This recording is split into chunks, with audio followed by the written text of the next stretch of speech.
받읍시다라고 한번 인사하겠습니다. 인사. 네. 자, 오늘 말씀에 보니까 아브라함의 이야기가 기록이 되어져 있는데, 아브라함이 아직 자녀가 없었을 때 하나님께서 너로 큰 민족을 이루게 하겠다라는 비전을 주시고 그에게 비전을 확신하게 하신 사건이 기록이 되어져 있습니다. 오늘 우리가 이 땅을 살아갈 때 어떤 사람들이 그 삶을 승리로 이끄느냐, 어떤 사람의 삶이 성공하느냐라고 이야기할 때 얼마나 바라보는 것이 높으냐, 얼마나 바라보는 것이 넓으냐에 따라서 높은 삶을 살게 되고 넓은 삶을 살게 된다 이야기를 합니다. 이 말을 좀 더 다르게 이야기하면 그 사람이 어떤 비전을 가지고 있느냐, 오늘의 상황과 여건을 떠나서 어떤 비전을 가지고 그 비전을 끊임없이 되뇌이고 그 비전을 표대로 해서 살아가느냐에 따라서 그 삶의 내용과 그 삶의 방식 그리고 삶의 질이 결정이 되더라라는 말입니다. 그러므로 우리의 삶에서 중요한 것이 무엇인가 하면 비전입니다. 오늘 내가 얼마나 대단한 자리에 있는가, 얼마나 대단한 삶의 주인공으로 서 있는가 보다 더 중요한 것은 오늘 내가 어떤 비전을 가지고 있는가, 하나님 안에서 내가 어떤 꿈을 가지고 있는가, 이것이 중요한데 왜 그런가 하면 이 꿈에 따라서 나의 내일이 또 나의 장래가 결정이 되어지기 때문에 그렇습니다. 그래서 오늘 우리가 비전을 가져야 된다라는 말씀을 드리고, 또 오늘 저와 여러분이 이 말씀을 통해서 비전을 반드시 가지고 2024년도에는 2023년도보다 더 높은 해로, 더 넓은 해로, 더 큰 해로 살아낼 수 있기를 주의 이름으로 축복을 합니다.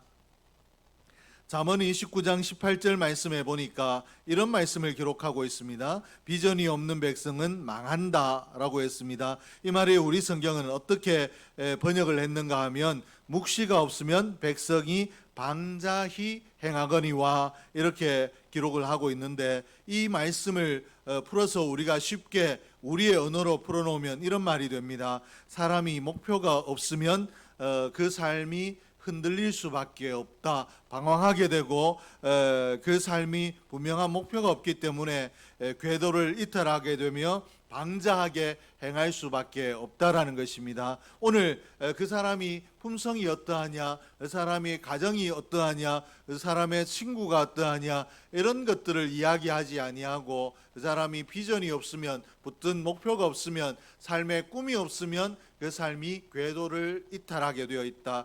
정상적인 사람의 삶이라고 하는 그 궤도를 이탈하게 되어 있고 방자하게 행하게 되어 있다라고 이야기를 합니다. 그러므로 우리가 정상적인 삶, 그리고 모든 사람들이 인정할 수 있는 그런 아름다운 삶을 살기 위해서 우리에게 꼭 필요한 것도 비전입니다. 2024년도 내가 이렇게 살겠다라는 비전을 얼마나 건강하게 단단하게 붙드냐에 따라서 우리의 삶이 건강해질 수 있고 우리의 삶이 정상적인 삶이 될 수 있을 텐데, 오늘 이 말씀을 계기로, 오늘 이 예배를 계기로 2024년도를 살아가며 한순간도 비전에 붙들리지 않는 순간이 없는, 그러므로 우리의 삶이 한순간도 정상적인 궤도에서 이탈함이 없는 그런 한 해로 살 수 있기를 주의 이름으로 축복합니다.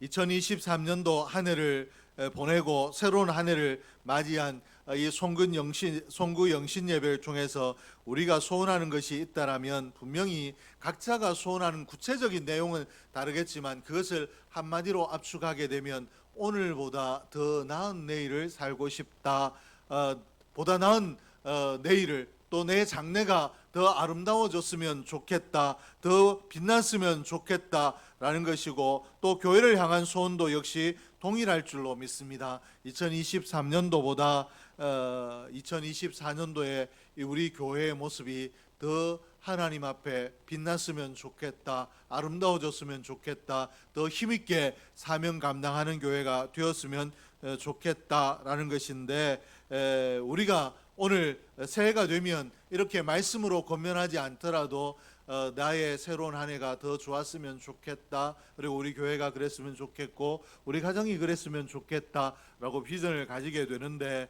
이 비전을 그저 막연하게 이 하나님 안에서 하나님 내가 이런 삶을 살고 싶습니다. 내 삶이 이것을 통하여 하나님께 영광이 되길 원합니다라고 내가 소원하는 것들을 비전으로 붙드는 사람이 있는가 하면 그저 소원으로만 붙드는 사람이 있는데 그저 이렇게 됐으면 좋겠어라는 소원을 품는 자가 아니라 내 소원이 하나님과 있다 있는가, 하나님께 내 소원이 맞닿아 있는가를 점검하고 하나님 기뻐하시는 소원을 품고 그것을 목표로 붙들고 도전해 나감으로 우리의 소원하는 것들이 그저 육신의 소원이 아니라 하나님께서 주시는 비전이 될 수 있기를 주의 이름으로 축복합니다. 그러므로 우리가 비전을 이야기할 때 반드시 가져야 될 질문이 있는데 무엇인가 하면 왜 비전이 필요한가라는 근본적인 질문입니다. 내 삶에 내가 비전을 붙들지 않으면 내가 노력하는데 내 삶이 잘 되지 않겠느냐, 또 내가 뭐가 부족해서 비전을 붙들지 않으면 내 삶이 승리할 수 없는가라는 생각들이 있을 수 있고, 그러하기 때문에 우리가 교만한 자리에 빠질 수 있고 하나님과 상관없이 내가 성공해 보겠다라는 교만한 생각을 가질 수가 있습니다. 그러므로 우리가 내게 왜 비전이 필요한가, 내가 왜 비전이 있어야 승리한 삶을 살 수 있는가, 이 질문을 가지고 살아야 되는데 이 질문에 대한 해답을 오늘 본문에서 얻을 수 있습니다. 하나님께서 네가 큰 민족을 이룬다라고 아브라함에게 비전을 제시해주고, 그리고 100세가 되도록 아들이 없는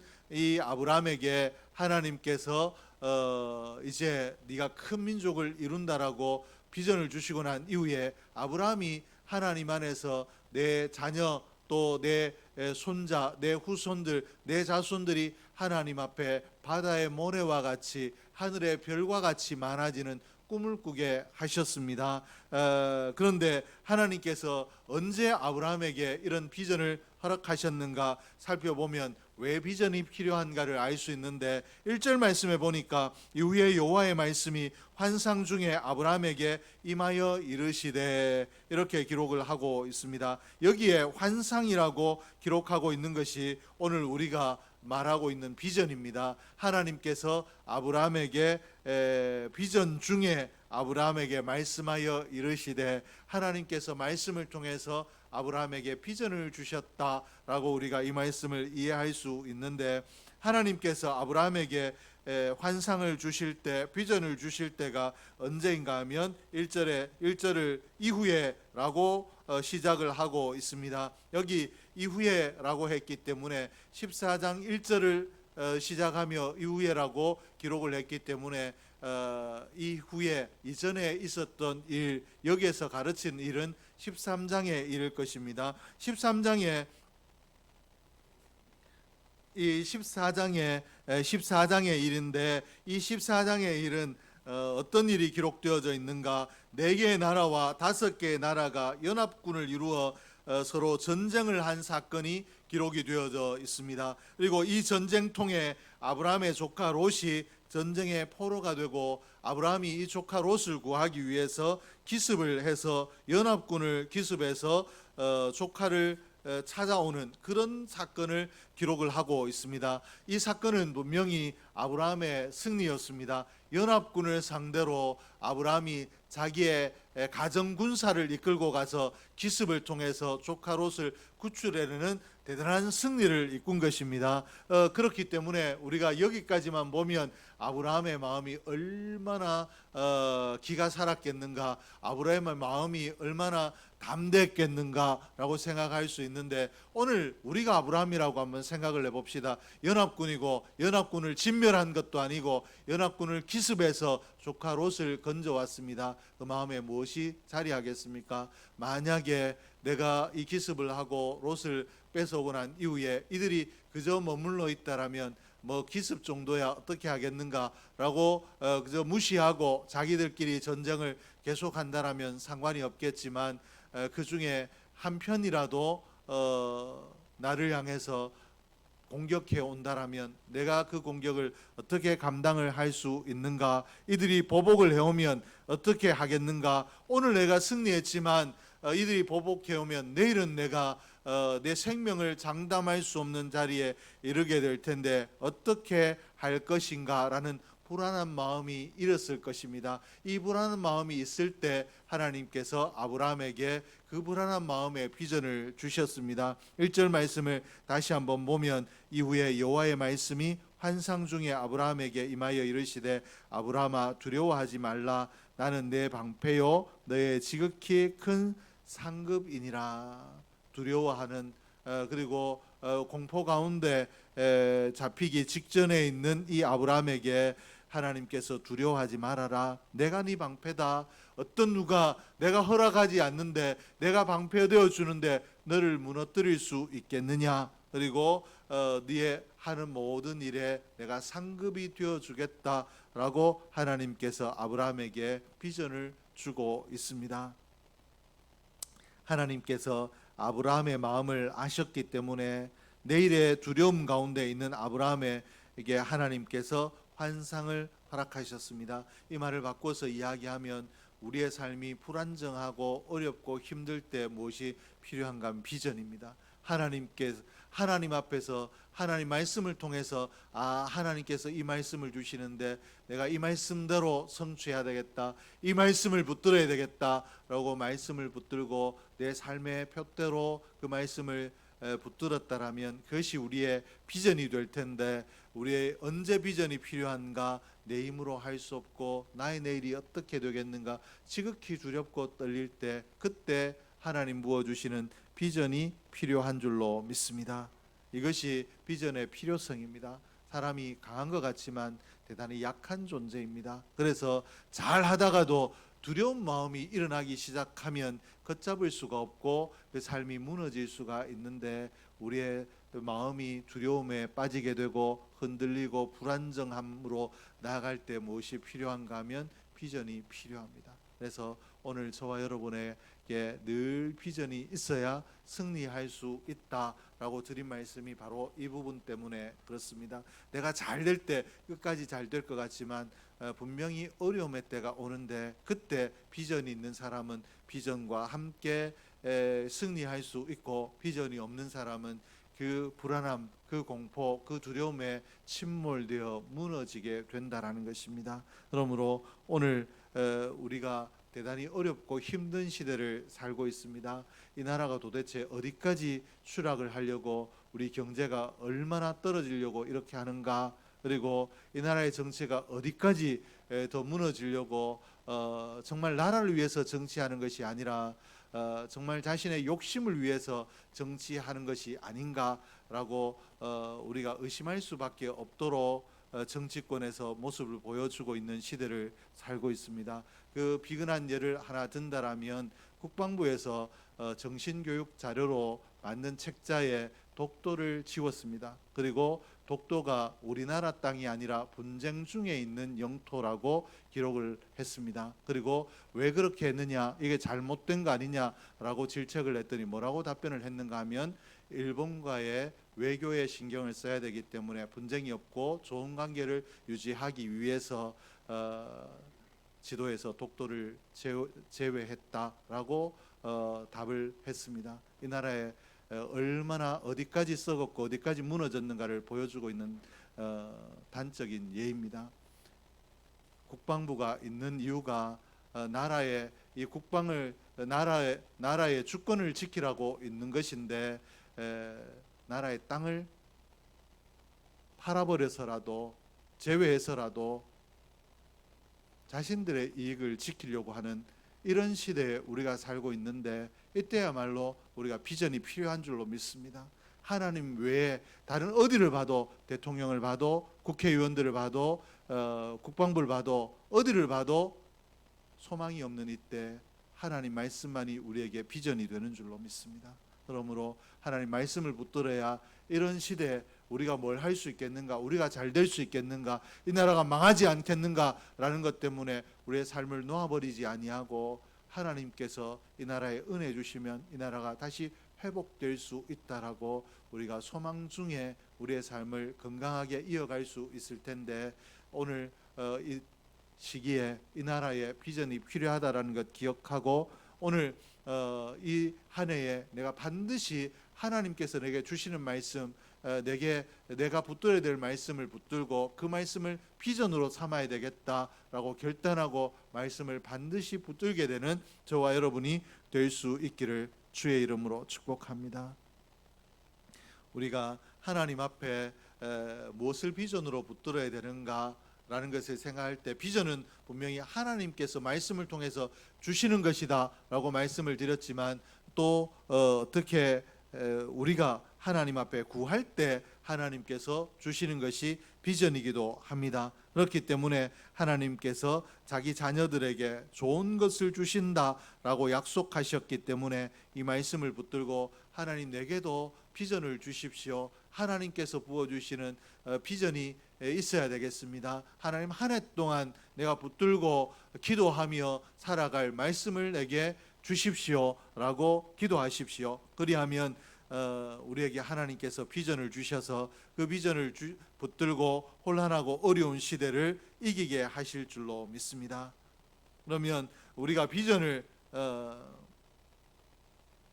하나님으로부터 받았다, 이것이 내가 받은 비전이다 라는 확신이 우리에게 필요한데, 이 확신이 있어야 우리가 흔들림 없이 끊임없이 하나님 말씀을, 또 내가 비전으로 붙든 것을 한 해 동안 붙들 수 있지 않겠습니까? 근데 이 확신이 어떻게 얻어지는가? 비전이 좀 전에도 말씀을 드렸습니다마는 하나님께서 주시는 것이지만, 우리가 하나님 앞에 사모하는 마음을 가지고 있을 때, 구할 때 하나님께서 우리에게 주시는데, 하나님께서 이 아브라함이 하나님께서 비전을 주시자 어떻게 질문을 하고 있는가 하면, 2절 말씀에 보니까 아브라함이 이르되 주 여호와여 무엇을 내게 주시려 하나이까? 나는 자식이 없사오니 나의 상속자는 이 다메섹 사람 엘리에셀이니이다 라고 아브라함이 질문을 하고 있습니다. 하나님 내게 무엇을 주시려고 하십니까? 하나님께서 비전을 주실 때 이 아브라함이 비전을 확신하지 못했습니다. 하나님께서 나에게 주신 이 비전이 반드시 성취된다라는 확신이 없었다라는 것입니다. 그래서 내게 무엇을 주시려고 합니까? 나는 이 나이에 아들이 없는데 어떻게 내 자손이 그렇게 되겠습니까? 라고, 그리고 내 종을 양자로 삼아서 이 엘리에셀을 통하여서 하나님 그런 일을 이루어 주시려고 합니까? 라고 이렇게 질문을 했습니다. 그리고 아브라함이 이 질문을 한다라는 것은 무엇인가? 어떻게 그런 일이 일어날 수 있겠는가?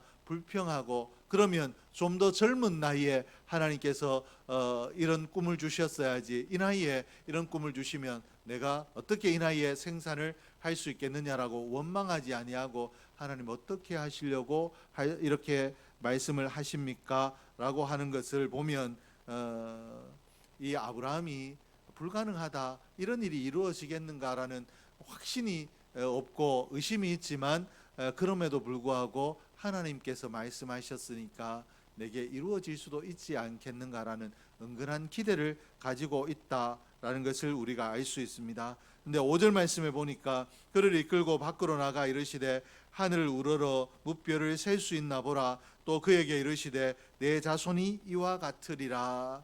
하나님께서 은근한 기대 가운데, 그리고 이런 일이 되겠는가라는 기대는 있지만 또 될 수 있겠습니까? 라고 의심을 가지고 하나님께 질문하는 아브라함에게 하나님께서 그를 밖으로 이끌어 나가셔서 별들을 보여주시며 내 자손이 이와 같겠다라고 말씀을 하셨습니다. 분명하게 될 수 있겠느냐? 엘리에셀이 네 후손이 되겠다가 아니라 아브라함이 되겠습니까? 엘리에셀이 나의 후손이 되겠습니까? 했을 때 아니고 너에게 아들을 주고, 그리고 그를 통하여서 이 하늘의 별과 같이 네 자손들을 많게 하겠다라고 분명하게 하나님께서 말씀을 해 주셨습니다. 그러자 아브라함이 하나님의 이 말씀을 확신으로 하나님께서 다시 거듭 분명하게 말씀해 주시자 확신으로 붙들고 나니까 새로운 세상이 열렸습니다.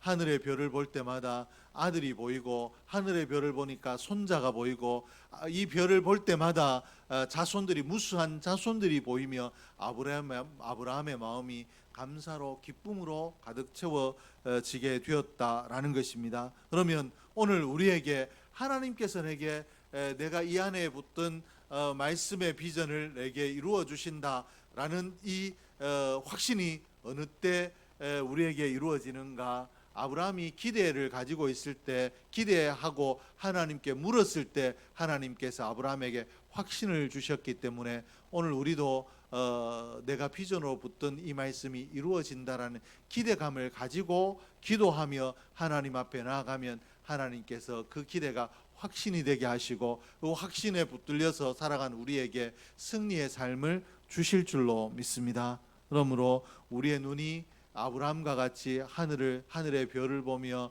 자기의 자손들을 떠올릴 수 있었던 아브라함과 같이 될 수 있도록 하나님께서 내게 주신 말씀에 대한 기대, 내가 봤을 때 이 말씀이 과연 되겠는가라고 싶지만 하나님 어떻게 이 말씀을 이루어 주시려고 내게 이 말씀을 주셨습니까? 하나님 이 말씀이 이루어지게 해주십시오. 하나님 이 말씀이 어느 때 이루어지겠습니까? 기대를 가지고 하나님 앞에 비전을 가지고 끊임없이 매 시간마다 지속적으로 기도하는 저와 여러분이 될 수 있기를 주의 이름으로 축복합니다.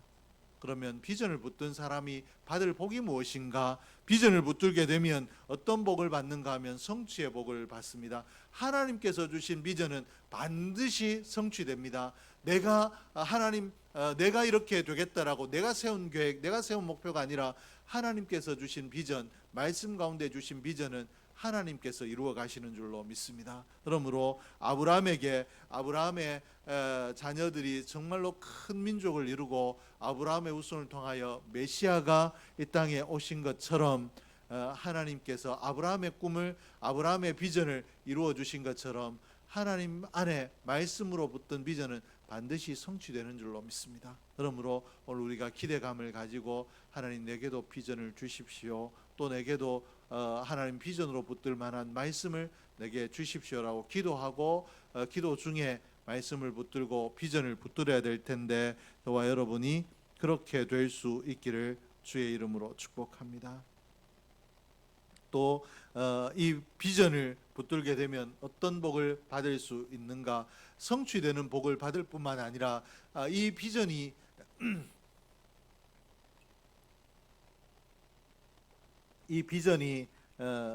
하나님께서 주시고 난 이후에 하루아침에 이루어지는 것이 아니지 않습니까?